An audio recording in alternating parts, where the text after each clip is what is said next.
आप कर्ज लेके एमबीबीएस अब्रॉड ना करें। जमीन बेच के एक बच्चा मैसेज किया था, सर मैं नेपाल जा रहा हूँ। बोले क्यों जा रहे हो भाई, उस जमीन पे कुछ उगा लो, कुछ और बिजनेस कर लो।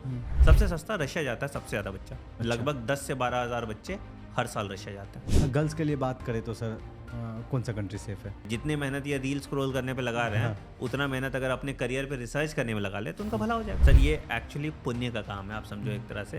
आप किसी बच्चे का 6 साल और 40 लाख रुपए बचा रहे हो। जो बच्चे जैसे अब्रॉड से एमबीबीएस कर रहे हैं, नेपाल से कर रहे हैं या सेरेबिया से कर रहे हैं, किसी भी कंट्री से कर रहे हैं, वो जब इंडिया आएंगे तो प्रैक्टिस कर सकते हैं। उसके लिए क्या क्या तो नियम सर वही, अगर कोई बच्चा एनएमसी का सारा गाइडलाइन फुलफिल करता है, फिर वो इंडिया आता है, तो इंडिया आने के बाद अगर उसको एक एग्जाम देना पड़ेगा, that is next one exam. Okay, हाँ, उसने नेक्स्ट वन एग्जाम दिया, 50% नंबर लाया तो नेक्स्ट वन एग्जाम उसका क्लियर हो गया।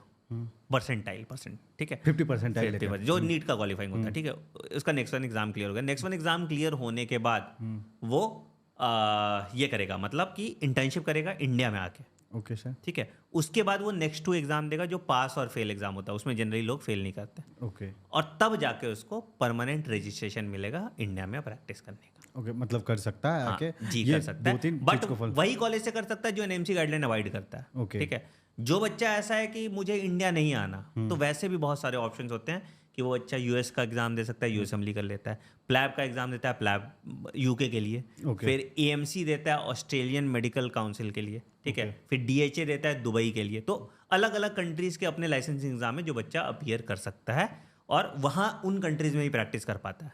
बट होता क्या है इसमें सर कि बच्चे गुमराह रहते हैं कि अच्छा ठीक है कोई बात नहीं, नेक्स्ट नहीं हुआ तो मैं यूएस असेंबली कर लूंगा। अरे भाई पहले तो यूएस असेंबली का फुल फॉर्म देखो, फिर देखो यूएस असेंबली में कितना खर्चा बैठता है। सर यूएस असेंबली में सिर्फ एग्जाम पास करना नहीं होता, उसमें लेटर ऑफ रिकमेंडेशन होता है, तो बच्चा को यूएस जाना पड़ता है। अब जाने आने का खर्चा कौन जोड़ेगा? कौन आप खुद करना ये सब मैथ वो करेंगे नहीं। तो मैच मेकिंग होता है वहाँ पे कि मतलब वहाँ जाके बच्चा रेसिडेंसी करता है, वहाँ पैसे लगते हैं। ठीक है, प्लस यूएस असेंबली 1-2 आप दोनों निकाल भी लो, फिर भी बहुत 50% चांस है कि आपको रेसिडेंसी मिलेगा। ओके। ये लोग को समझ नहीं आता। तो वैसे हमें एंड गोल पता होना चाहिए, और उस एंड गोल हम अचीव कैसे करेंगे वो पता होना चाहिए, तभी तो मैं 6 साल इन्वेस्ट करूंगा ना यहाँ पे सर। नहीं तो मैं 6 साल क्यों इन्वेस्ट करूंगा? तो ये चीज़ ध्यान रखना होता है हमें सर। सर सबसे ज़्यादा इन जनरल बात करें तो सर बच्चा कौन से कंट्री में जाते हैं? सबसे सस्ता रशिया जाता है, सबसे ज़्यादा बच्चा, लगभग 10 से 12 हज़ार बच्चे हर साल रशिया जाते हैं। अच्छा, क्योंकि वहाँ एक सस्ता तो नंबर ऑफ कॉलेज जाते हैं, 98 कॉलेज है वहाँ पे, 98 कॉलेजेस हैं रशिया में, सिर्फ रशिया में, आप सोच लो। ठीक है, बहुत बड़ा कंट्री है, तो अकोमोडेट भी कर लेता है इतने लोगों को। ठीक है, प्लस वहाँ की आबादी कम है, तो उनके बच्चे हैं ही नहीं उतने सीट देने के लिए, तो ये हमारे वाले ही भर रहे हैं वहाँ पे। ठीक है, प्लस सस्ता है। ओके। रशिया में रूबल चलता है जो रुपीज़ के बराबर है, तो करेंसी एक्सचेंज रेट भी बराबर ही है। ओके। तो उस हिसाब से, और दूसरा कि वेदर अच्छा है, सुंदर सिटी दिखता है, दिखने में तो डेवलप लगता है, तो डेवलपिंग नेशन, बट दिखने में तो अच्छा डेवलप लगता है, तो उस कारण से रशिया सबसे ज़्यादा बच्चे जाते हैं। गर्ल्स के लिए बात करें तो सर कौन सा कंट्री सेफ है? सर सेफ सिटी होगा, कंट्री नहीं। मतलब मैं जनरली अगर पूरा उसका कैलकुलेशन बताऊँ तो जनरली पहले तो पेरेंट्स एप्रीहेंसिव होते हैं लड़की को बाहर भेजने के लिए। ठीक है, अगर भेज भी रहे हैं तो ऐसी जगह भेजे जहाँ पे पहले से कोई बच्चा पढ़ रहा है। ठीक है, प्लस ऐसी सिटी में भेजे जो Tier 1 या Tier 2 सिटी है, जैसे मॉस्को में लाइफस्टाइल अच्छी है, सब कुछ अच्छा है, ना चोरी चकारी होता है, ना कुछ इस तरह के क्रिमिनल वाले केसेस होते हैं। बट आप पता चला कि चेचन जैसी जगह भेज दी जो एकदम मतलब एक्सट्रीम एरिया है, तो वहाँ पे तो आपके साथ दिक्कत होगा ही ना। तो डिपेंड करता है, आप रिसर्च कर लीजिए। देखिए सर आजकल गूगल ऑनलाइन सारी चीज़ें सब कुछ अवेलेबल है। जितने मेहनत ये रील स्क्रॉल करने पे लगा रहे हैं, उतना मेहनत अगर अपने करियर पे रिसर्च करने में लगा ले तो उनका भला हो जाएगा। तो बच्चे को जाने से पहले बिल्कुल प्रॉपर रिसर्च करना चाहिए। एग्जैक्टली। मैं सोचा सर इसके लिए अपनी टीम एक बनाऊं सर। हाँ। आप लोग जैसे से मिला सर, देखा एब्रॉड के बारे में, तो मैं एक अपना टीम बनाया हूं जिसके थ्रू जो बच्चे एब्रॉड से MBBS करना चाहते हैं उसको मदद कर पाए, और जो NMC गाइडलाइन को फॉलो करते हैं वहाँ पर ही बच्चे जाए। सर ये एक्चुअली पुण्य का काम है, आप समझो एक तरह से।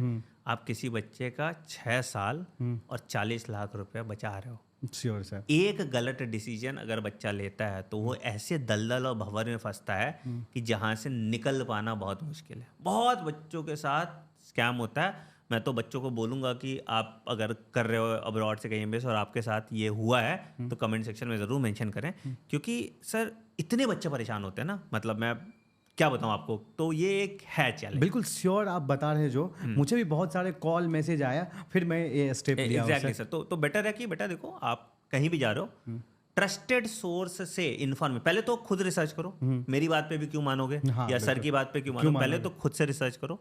एंड कहीं अगर डाउट है तो 2-3 ट्रस्टेड सोर्स जिससे आपका कोई फायदा होगा, मतलब जैसे हमारा क्या फायदा हो, ठीक है, वैसे ट्रस्टेड सोर्स से आप फीडबैक ले लीजिए और फिर तब डिसाइड कीजिए आपको जाना चाहिए या नहीं जाना चाहिए। हड़बड़ी में ये डिसीजन सर नहीं लेने चाहिए, बिल्कुल क्योंकि sure, सर। ये तुम्हारे नीट के ड्रॉप से भी ज्यादा खतरनाक डिसीजन है, तो। क्योंकि नीट के ड्रॉप में तो तुम घर बैठ के 1 साल का ड्रॉप ले रहे हो, जहाँ पे तुम्हारा 5 या 10 हज़ार का नुकसान हो रहा है। यहाँ तुम घर से इतने दूर रहोगे, हेल्पलेस रहोगे, कोई मदद करने वाला नहीं रहेगा और तुम्हारे लाखों का चपत लग लाखों जाएगा। का, और तुम अपना समय जो है Exactly. पैसा से ज्यादा इंपॉर्टेंट टाइम समय, है, बिल्कुल। तुम अपना जो 5 साल निकाल दोगे वो तुम्हें रिटर्न नहीं मिलेगा। बिल्कुल बिल्कुल तो सर। इसी सब को सोचते हुए सर मैंने ऐसा शुरू किया है बिल्कुल सर। और मैं चाहूंगा जो बच्चे एब्रॉड से एमबीबीएस करना चाहता है एक बार मुझसे कनेक्ट करे, समझे, और भी उनको जो लगे ऑथेंटिक सोर्स है वहां से भी वो समझे, हाँ। बट जहां से उसको सही लगे वहां से वो गो थ्रू करे सर। सलाह तो आपको जिस भी इंसान पे आपको ट्रस्ट है उससे लेना चाहिए, और सबसे इंपॉर्टेंट खुद पे ट्रस्ट करना चाहिए। मैं रिसर्च करके जाऊंगा, इतने पढ़े लिखे तो हमें ही यार कुंडली निकाल देते हैं। इनको आज बोल दूं कि गर्लफ्रेंड का कितना चक्कर चल रहा है वो निकालेंगे तो ऐसे घुस के निकाल देंगे। यहाँ भी थोड़े अपने करियर में मेहनत कर लो, मेहनत कर तो लो, वो नहीं कर वो वाला दिमाग यहाँ भी लगाना होगा। एग्जैक्टली सर, एक चीज और मैं ऐड करना चाहूंगा। एक और जो गलती बच्चे करते हैं ना सर, कर्ज लेके एमबीबीएस अब्रॉड करने जाते हैं। तो मैं जनहित में एक मैसेज जारी करना चाहूँगा, बेटा आप कर्ज लेके एमबीबीएस अब्रॉड ना करें। सर रीज़न क्या होता है कि सिर्फ एमबीबीएस अब्रॉड से आपने कर क्या है, आपने कर्ज लेके कर भी लिया। इंडिया आके पहले तो तुम नेक्स्ट 1 क्लियर करोगे, फिर तुम इंटर्नशिप करोगे, फिर तुम नेक्स्ट 2 दोगे, फिर तुम पीजी करोगे।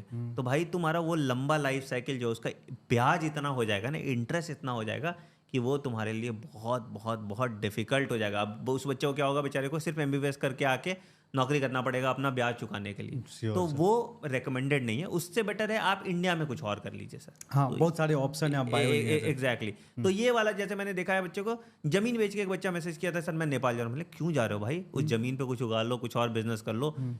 मतलब डॉक्टरी बनना एंड ऑफ द वर्ल्ड नहीं है। तो ये चीज़ें लोगों को समझना पड़ेगा, और हमें भी मतलब जो लोग भी एमबीबीएस अब्रॉड किसी बच्चे को भेजते हैं, प्लीज़ इस चीज़ का ध्यान रखिए कि कर्ज लेके बच्चा ना करे मेडिकल। ये भी हम लोग भी इस चीज़ को बहुत इंश्योर इम्पोर्टेंट। हाँ करेंगे सर। बिल्कुल, मैं बच्चों को बोलता हूँ, बट अब कुछ बच्चे नहीं मानते तो उसका क्या कर सकते हैं। क्या कर सकते हैं, हाँ। ये तो है सर। चलिए सर, मैं भी ध्यान रखूंगा इस बात का sir. Thank you sir. Thank you so much sir. बहुत अच्छा लगा बात सेम है सर, थैंक यू।